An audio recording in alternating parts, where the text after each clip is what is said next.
To today's Conversion Express, where in 15 minutes or less, you're going to learn a strategy, marketing or website strategy that is simple, doable, brief to get more leads for your business. So we're going to talk about the topic today, which is why you should put pricing on your website. And there's some really good reasons why you should do this. I'm going to tell you what they are.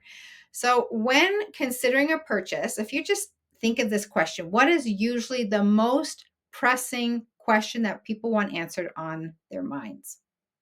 And if you think about it and you came up with this answer, how much is this going to cost? You would be right.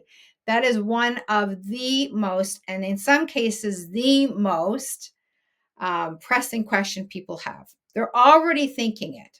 And they're trying to find an answer to that question because it's important for them for that question to be answered. So Marcus Sheridan, he wrote a book called They Ask You Answer. If you have never read this book, I strongly, strongly recommend. It's very applicable and relevant to you as a home service business.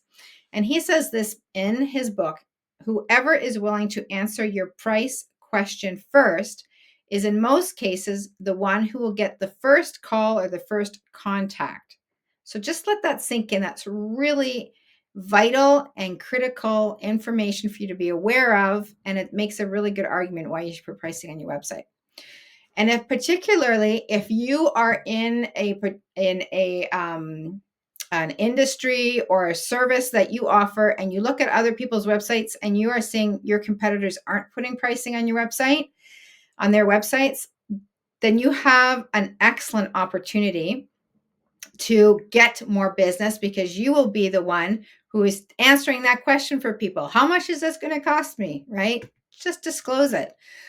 But there are 3 common objections that many business owners have about disclosing that information on their website. So one of them is every solution is different and our prices vary. And that very well could be the case, especially let's say you are an arborist. You don't know if you're cutting down 1 tree. Are you taking down 20 trees? You don't know the condition. There's so many factors that are going to affect the price, too many variables. And so you may be reluctant to put pricing on your website. But there is a way to do it and get around that. So you can either give ranges. This is the minimum it's going to cost you. This could be the maximum it's going to cost you.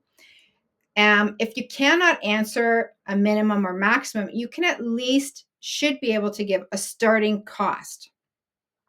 And then with that starting cost, put in these are the factors that are going to either drive the cost up or decrease the cost. You can at least give them that information, and it feels like you're being transparent and trying to answer that question for them. I'm going to give you an example here. So let's say you're an arborist and you have a tree removal service, and that starting price is $2,000. You can then below it talk about what do they get for that price? You get, if it's for one healthy tree, that is a maximum of 30 feet high, a maximum of 1 foot in diameter, and it includes cutting down and removing the tree from the premises. You could also mention that does not include removing the stump, whatever. You can give as many details here as you want. And then below that, you can talk about these are the factors that are going to increase the price, right? How many trees you have, the height of each tree, the diameter of those trees, how accessible is it for me to come in and take these trees and cut them down and take them off your property? How close are they to power lines and structures, and are special permits or equipment required? What is the distance from my location to your property? What are the conditions of the trees? And is this a rush job? So all of these are factors that are going to affect the cost. And that user, that visitor to your website, can look through this list and determine, at least get an idea for themselves of, some things are going to be pretty obvious because they have a point of comparison at the very beginning. Now, the other thing you could also do if you want to go the extra mile is you create an article or a blog post or a video or a combination of all of those things where you're going to talk about the common factors in the area that you live in that affect the price. So if you know, for example, in the area that one of the areas you service, that often trees grow really big and tall, and most of the time you're coming out for for trees that have been around a long time, then that's something you could talk about, and other things. But the point of it is that you're giving them more information, especially for those kind of buyers or those kind of decision makers who need more information. They like the details. They are slower to make decisions, so they want more information. And you'd be able to provide that for them.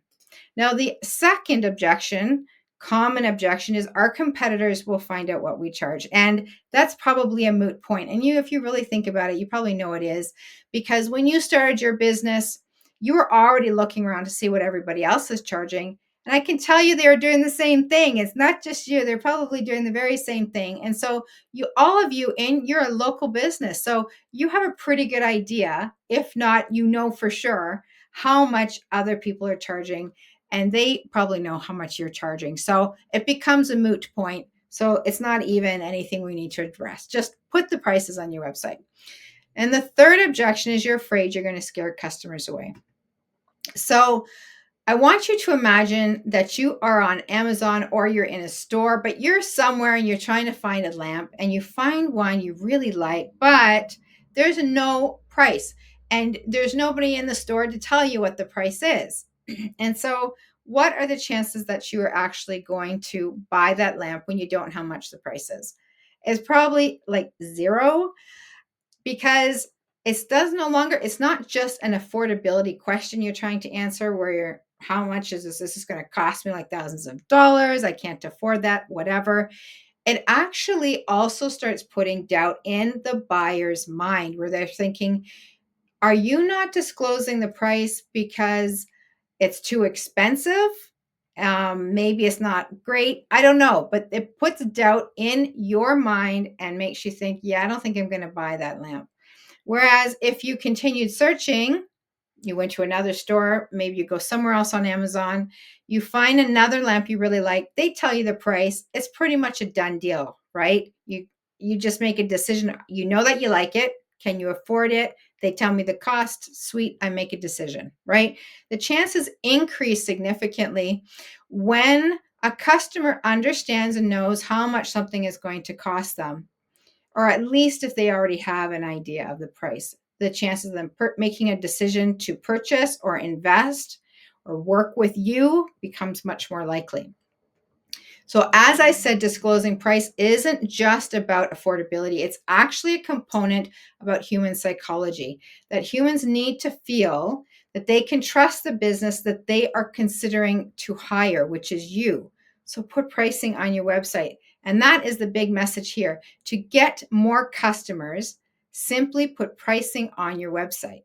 Now that you know why you should put pricing on your website, how you can get around some of those objections and work with those objections, check out this next video where I show you how you can potentially increase your conversions up to 400%, increase your leads, increase people calling you or contacting you to discuss hiring you for their needs, the problems that they need solved, by using something called voice of customer data. So in this next video, I'm going to explain what that is and how it can benefit you. And I will see you in the next video.